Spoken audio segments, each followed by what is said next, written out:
নমস্কার বন্ধুগণ, সুপ্রভাত। হরে কৃষ্ণা। আজ 25শে আগস্ট 2023। আজকে শুক্রবার, সপ্তাহের শেষ ট্রেডিং ডে। আজকে পরের সপ্তাহের পজিশনসগুলো ক্রিয়েট হয়, আর আমরা এই সময়ের মধ্যে চলে এসেছি মার্কেট অ্যানালিসিস করতে।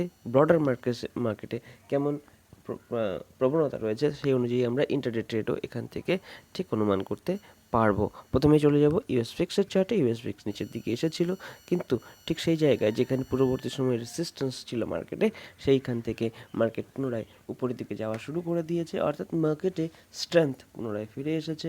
আর ভিক্সের চার্টে স্ট্রেংথ ফিরে আসে মানে ইকুইটি মার্কেটে অস্থিরতা প্রবল আকার ধারণ করবে, এটাই স্বাভাবিক এবং তাই হতে চলেছে সম্ভবত। আপনারা দেখতে থাকুন, আমরা সবকটি গুরুত্বপূর্ণ চার্টই এখানে ঘুরিয়ে ফিরিয়ে দেখব। ইউএসএর 10 ইয়ার বন্ডিলও নিচের দিক থেকে সাপোর্ট পাচ্ছে। এই দুটি সংকেতই একটু মন ভারাক্রান্ত করার মতন। তো আমরা পরবর্তী ইন্ডেক্স থেকে দেখছি, অর্থাৎ ক্রুড অয়েলের চার্টে, ইউএস ক্রুডের চার্টে দেখছি যে আমরা একটি সাপোর্ট লাইন আছে এখানে, সেই সাপোর্ট লাইনের নিচে ট্রেড করা শুরু করেছে, এবং এই শুরু করার পরে এখান থেকে যদি মার্কেট আবার নিচের দিকে যাওয়া শুরু করে, মার্কেটের দাঁড়ানোর জায়গা থাকবে না। সেক্ষেত্রে মার্কেট 75 লেভেলে পুনরায় আসবে, এবং সেটি মার্কেটের জন্য খুব ভালো একটি লেভেল হবে। এবং এই যে ইউএস ক্রুড অয়েলের চার্টের যে নেগেটিভিটি আসবে, সেটি ইকুইটি মার্কেটকে প্রপেল করবে উপরের দিকে যাওয়ার জন্য। ন্যাসডাকের চার্টে আমরা দেখছি ওই যে প্রথম দুটি আমরা যে চার্ট দেখলাম, তার নেগেটিভিটি, তার যে পজিটিভিটি, অর্থাৎ উইক্স বাড়া এবং বন্ড ইল্ড বাড়ার ফলে আমরা দেখছি ইকুইটি মার্কেটে ন্যাসডাকের চার্টে পতন, S&P 500 সেই চার্টেও পতন। মার্কেট ঠিক দেখুন, সাপোর্ট রেজিস্ট্যান্স লাইনকে কি সুন্দর করে মেনটেন করে চলেছে। এই রেঞ্জের মধ্যে যতক্ষণ আছে মার্কেট সাইডওয়েজ থাকবে, এটাই আমাদের প্রাইস অ্যাকশনের চার্ট প্যাটার্ন তাই বলে থাকে। এফটিএসি অর্থাৎ ফিনান্সিয়াল টাইমস স্টক এক্সচেঞ্জ, ইউকের মার্কেট রেঞ্জ বাউন্ড রয়েছে, ব্রডার রেঞ্জের মধ্যেই মার্কেট রয়েছে। রেঞ্জ মার্কেট চার্টে আঁকা আছে, আপনারা খেয়াল করুন। এরপরে ডাউ জোন্সে দেখতে পাচ্ছি যে একটা রেঞ্জ রয়েছে। রেঞ্জটা ক্রিয়েট হওয়া শুরু হয়েছে মোটামুটি এই সময় থেকে, যেটি হলো 2রা জুন 2023 থেকে, এবং সেই জোনটা অ্যাক্টিভ ছিল মোটামুটি 2রা জুন থেকে 13ই জুলাই পর্যন্ত। সেই জোনের মধ্যে মার্কেট প্রবেশ করেছে। পুরো এই সময়েও আমরা অনেকটা সময় এখানে অতিবাহিত হতে দেখব বলে মনে হচ্ছে। এটা যদি হয়ে যায়, তাহলে হেড অ্যান্ড শোল্ডার প্যাটার্নটা কমপ্লিট হয়ে যাবে। তো দেখা যাক, মার্কেটের যেদিকে যাওয়ার ইচ্ছা সেদিকেই যাবে। আমরা প্যাটার্ন যেটা হবে সেটা চিহ্নিত করার চেষ্টা করব। ইন্ডিয়া ভিক্সেও দেখুন যে মার্কেটে ভিক্স বাড়ার কিন্তু সেই রকম সংকেত নেই। ভারতের ইন্ডিয়া ভিক্সের কথা বলছি, ভারতের ভিক্স, ইউএসের ভিক্স কিন্তু ঊর্ধ্বমুখী, সেখানে ভারতের ভিক্স কিন্তু সেই অর্থে ঊর্ধ্বমুখী নয়। মার্কেট হোল্ড করে রয়েছে, মার্কেট রেজিস্ট্যান্সকে ভেদ করতে পারছে না।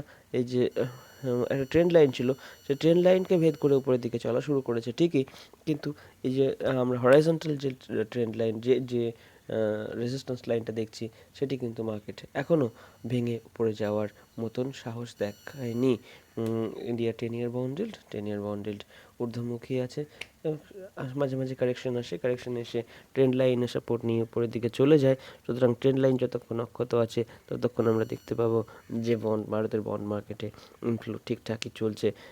গিফট নিফটির ক্ষেত্রে দেখছি যে একটা ন্যারোয়িং ট্রায়াঙ্গেল রয়েছে, অর্থাৎ ডিসেন্ডিং ট্রায়াঙ্গেল রয়েছে। ডিসেন্ডিং ট্রায়াঙ্গেলকে এখনও ভেদ করে উপরের দিকে মার্কেট একটাও ক্লোজ দেয়নি। যতক্ষণ ক্লোজ দেয়নি ততক্ষণ মার্কেটে বেয়ারিশ টু সাইডওয়েজ যে প্যাটার্ন রয়েছে সেটি আমাদের কাছে ইনট্যাক্ট থাকবে।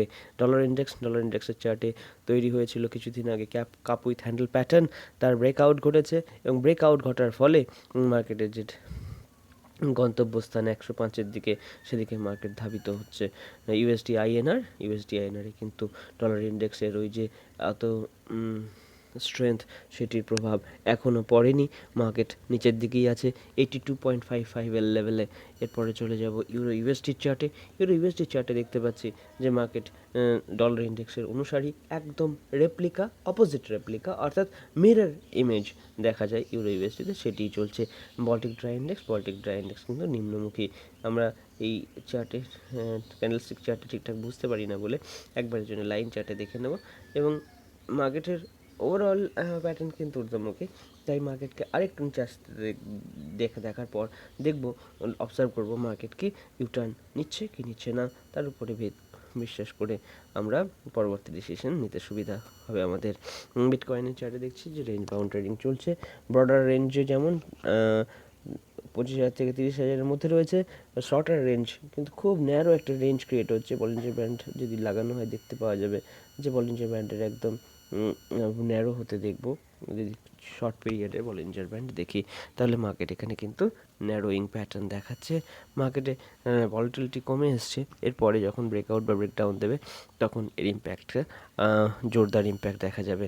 ব্যাঙ্ক নিফটির চার্টে ইথেরিয়ামেও একই চার্ট, ব্যাঙ্ক বিটকয়েন আর ইথেরিয়ামে সেম সিমিলার চার্ট। ব্যাঙ্ক নিফটিতে দেখতে পাচ্ছি যে মার্কেট উপরের দিকে নিচের দিকে কোথাওই যাওয়ার যে একটা প্রবল আগ্রহ সেটা দেখাচ্ছে না। Market sideways to bearish to sideways রয়েছে কিছুদিন থেকে। মার্কেটে যে টপ তৈরি হয়েছিল, হাইয়েস্ট টপ ক্রিয়েট হয়েছিল মোটামুটি 23শে জুলাই, অর্থাৎ 1 মাসের উপরে market sideways to bearish pattern রয়েছে। মার্কেটের অনেকটা বড় র্যালির পরে এরকম প্যাটার্ন কিন্তু খুবই প্রয়োজনীয় হয়ে পড়ে। এরপরে চলে যাও ফিন নিফটির চার্টে। ফিন নিফটিতেও আমরা দেখতে পাচ্ছি যে ব্যাঙ্ক নিফটির মতোই একই রকম প্যাটার্ন। 23শে জুলাইয়ের পর থেকে মার্কেট সামান্য সাইডওয়েজ টু বেয়ারিশ প্যাটার্নেই চলছে। এরপরে চলে যাবো নিফটির চার্টে। নিফটির চার্টে অতটা বেয়ারিশনেস নেই। মার্কেট একটা লেভেল স্থির করে নিয়েছে 19,300 পর্যন্ত। তার উপরেই মার্কেট হোল্ড করার চেষ্টা করছে। অথচ আমরা মার্কেটে দেখছি যে head and shoulder pattern create হওয়ার চেষ্টা করছে। হেড অ্যান্ড শোল্ডার প্যাটার্ন তখন ভ্যালিড হয়ে যাবে যখন মার্কেট 19,300-র নিচে একটি ক্লোজ দিয়ে দেবে, এবং তখন মার্কেটের গন্তব্যস্থল হয়ে যাবে 18,700-র কাছাকাছি। সেক্ষেত্রে আমাদের বেয়ারিশ ট্রেড কিন্তু কুইক একটা গেইন দেবে বলে মনে হচ্ছে। সেন্সেক্সের চার্টেও একই রকম, অর্থাৎ যেন মনে হচ্ছে সেন্সেক্স আর নিফটি একই চার্ট। আমরা দুটি আলাদা আলাদা পেজে দেখছি, এছাড়া আর কোনো পার্থক্য সেই অর্থে নেই। গোল্ডের চার্ট শেষমেশ দেখে নেব। আমাদের দেখুন এটা অনুমেয় পথ আমরা লাইন দ্বারা আমরা এঁকে রেখেছি, এবং সেই রকমই ডাব্লিউ প্যাটার্ন ক্রিয়েট করার মুখে রয়েছে গোল্ড। সুতরাং কেউ যদি শর্ট টার্ম বা লং টার্ম যাই ভাবেন, যদি গোল্ডে বুলিশ হন, এখন কিন্তু ঠিক অ্যাকোমোডেশন জোনেই রয়েছে। কিছুদিন পরে যখন 2000-এর কাছাকাছি মার্কেট ট্রেড করবে তখন মনে হবে যে আমাদের সুযোগ দিয়েছিল চার্ট, আমরা সেই সুযোগটাকে বুঝতে পারিনি। তো এই হলো আজকের দিনের পরিস্থিতি। আমরা দেখতে পাচ্ছি যে sideways to bearish, mainly sideways movement নিয়ে আমাদের ইন্ডিয়ান ইন্ডাইসেসগুলো ট্রেড করছে। আমরা সেই অনুযায়ী আমাদের ইন্ট্রাডে 5 মিনিটের চার্ট অ্যানালাইজ করে ট্রেড এন্ট্রি নিতে পারি। এই হলো আমাদের সকালবেলার আপডেট। আপনারা আমাদের সঙ্গে থাকুন। দেখা হবে পরবর্তী ভিডিওতে। ভালো থাকবেন সকলে। ধন্যবাদ।